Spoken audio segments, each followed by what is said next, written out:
আজ আমি তোমাদের সঙ্গে শেয়ার করব চিলি পনিরের রেসিপি। আর আমার কাছে কিন্তু পনিরটা ছিল খুবই কম। আর আমার হাজব্যান্ড একটু যেহেতু ছোটো ছোটো করে পনির করলে সেই তবু একটু খায়, কিন্তু বড় বড় করে করলে তখন কিন্তু সে খায় না। তাই জন্য এরকম ছোটো ছোটো করেই কেটেছিলাম। আর দুপুর থেকে ভেজেও রেখেছিলাম। দুপুরবেলা পনির ভাজা খেয়েছি, কিন্তু এখন রাত্রে মানে ইচ্ছে হলো যে চিলি পনির একটু করি, তাই জন্য ওই ভাজা পনির দিয়েই করে ফেলছি এখন। তবে এটা কাঁচা পনির দিয়ে করলে টেস্টটা আরও সুন্দর হয়। তবে খেতে ইচ্ছে করছে যখন বানিয়ে ফেলছি, পনিরও আছে। এখানে দিয়ে দিলাম লঙ্কার গুঁড়ো, গোলমরিচের গুঁড়ো আর কর্নফ্লাওয়ার দিয়ে একটু ভালো করে মাখিয়ে কিছুটা রেস্টে রেখে দেব।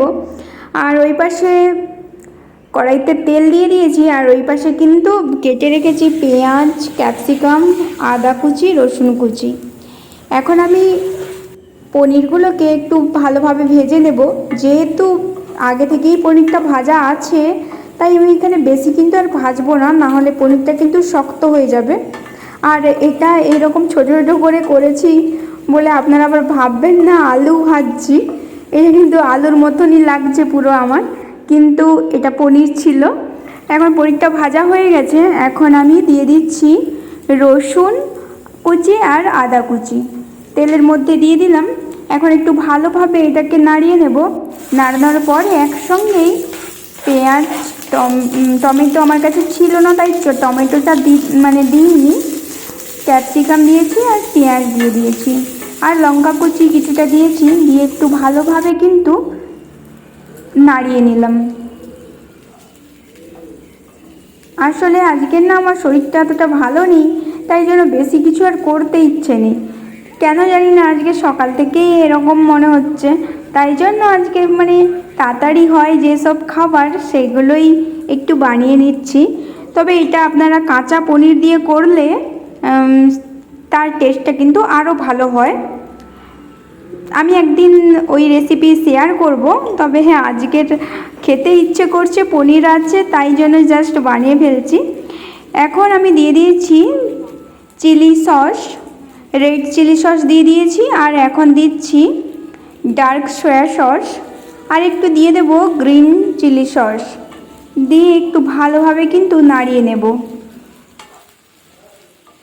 চিলি পনিরে একটু চিলির ভাগটা লঙ্কার ভাগটা বেশি থাকে, তাই জন্য আমি এখানে কাঁচা লঙ্কাও দিয়েছি আর রেড চিলি সসটাও দিয়েছি। আর এখানে একটু দিয়ে দিচ্ছি জাস্ট একটু মিষ্টি মিষ্টি লাগে যাতে, তাই জন্য একটু টমেটো কেচাপ দিয়ে দিচ্ছি। এবার একটু কিন্তু ভালোভাবে নাড়িয়ে নিতে হবে।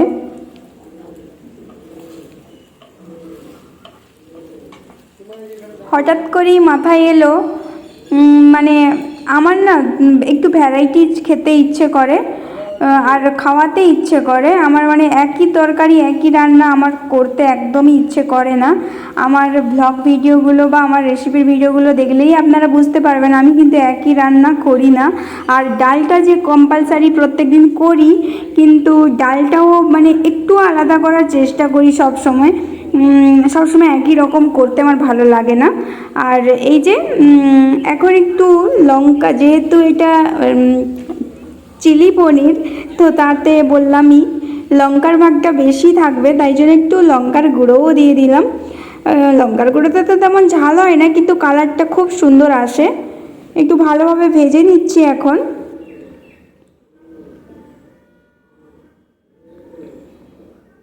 এইভাবে একদিন বানান, অবশ্যই ভালো লাগবে। তবে ওই কাঁচা পনিরটা দিলে একটু বেশি ভালো লাগতো। একটু গ্রেভি বানানোর জন্য কর্নফ্লাওয়ারের মধ্যে জল গুলে রেখে দিয়েছিলাম, সেইটাই এখন আমি দিয়ে দিলাম। দিয়ে একটু কিন্তু ভালোভাবে নাড়িয়ে নেব। এটা জাস্ট একটু গাঢ় গাঢ় হয়ে যাবে, তাই জন্যই কর্নফ্লাওয়ারটা ইউজ করা হয়। আর ওই জলের মধ্যেই পেঁয়াজ ক্যাপসিকামগুলোও একটু ভালোভাবে সেদ্ধ হয়ে যাবে। আমার কাছে অ্যাকচুয়ালি বললাম না যে চিলি পনির বানানোর কিন্তু কোনো ইচ্ছাই ছিল না। যেহেতু দুপুরে পনিরটা খাওয়া হয়েছে, পনির ভাজা, তাই এখন আর রাতে আর পনির ভাজা খেতে ইচ্ছে করছে না। এখানে একটু সামান্য পরিমাণ লবণ দিলাম, আপনারা আপনাদের পরিমাণ মতন একটু দিয়ে দেবেন। এখন আমি ভেজে রাখা পনিরগুলো তুলে দিলাম, একটু ভালোভাবে নাড়িয়ে নেব। আমি ভাবছিলাম হয়তো চিলি পনিরটা আজকে তেমন ভালো হবে না, কারণ যেহেতু আমি পনিরটাকে ভেজে নিয়েছি, মানে আর সকালে ভেজেছি, যেহেতু আমার হাজব্যান্ড একটু বেশি ভাজা ভাজা পনির পছন্দ করে, তাই জন্য আমি একটু বেশি করেই কিন্তু ভেজেছিলাম। তো তাই জন্য ভাবছিলাম যে খারাপ লাগবে হয়তো, কিন্তু বিশ্বাস করুন সত্যি খুব সুন্দর হয়েছে। ভাজা পনির দিয়ে যে করলাম চিলি পনিরটা, এটাও কিন্তু খুব সুন্দর হয়েছে। আপনারা বাড়িতে অবশ্যই ট্রাই করবেন, কিন্তু তাহলে বুঝতে পারবেন আমি মিথ্যে বলছি কি সত্যি বলছি। চিলি পনিরটা কিন্তু একদম রেডি হয়ে গেছে। আমার রেসিপির ভিডিওগুলো যদি ভালো লেগে থাকে তাহলে অবশ্যই আমার চ্যানেলটিকে সাবস্ক্রাইব করুন, আর এভাবে বানিয়ে ফেলুন। বাড়ির তৈরির জিনিস না একটা আলাদাই টেস্ট থাকে, যতটাই সে মানে দোকানের জিনিস খাও না কেন। আর এটা সত্যি পুরো দোকানের মতোই হয়। তাহলে আজকের ভিডিওটা এখানেই শেষ করছি, দেখা হচ্ছে নেক্সট কোনো ভিডিওতে।